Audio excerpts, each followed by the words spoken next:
మీరెప్పుడైనా స్ట్రీట్‌లో egg fried rice try చేశారా? నేనైతే ఎప్పుడూ ట్రై చేయలేదు. ఎప్పుడైనా తినాలనిపిస్తే ఇంట్లోనే క్విక్‌గా చేసుకుంటాను.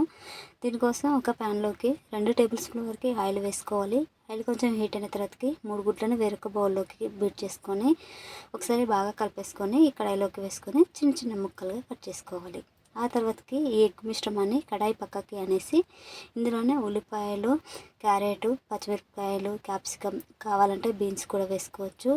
ఇలా వేసుకున్న తర్వాతకి కొద్దిగా సాల్ట్, కరివేపాకు వేసుకొని మరోసారి కలుపుకోవాలి. కూరగాయలు 50% ఉడికిన తర్వాతకి ఉడికించుకున్న రైస్ వేసుకొని కారం, ఉప్పు, మిరియాల పొడి, గరం మసాలా, ధనియాల పౌడర్ వేసుకొని బాగా టాస్ చేసుకోవాలి. ఆ తర్వాతకి ఫైనల్‌గా కొత్తిమీర వేసుకొని హై ఫ్లేమ్‌లో పెట్టుకొని ఒక 2 నిమిషాల పాటు కంటిన్యూగా కలిపారంటే ఎగ్ ఫ్రైడ్ రైస్ రెడీ. చాలా సింపుల్‌గా చేసుకోవచ్చు. టేస్ట్ అయితే చాలా బాగుంటుంది. నిమ్మకాయ అండ్ ఆనియన్స్‌తో తింటే చాలా టేస్టీగా ఉంటుంది. క్విక్‌గా చేసుకోవచ్చు. ఒకసారి ట్రై చేయండి.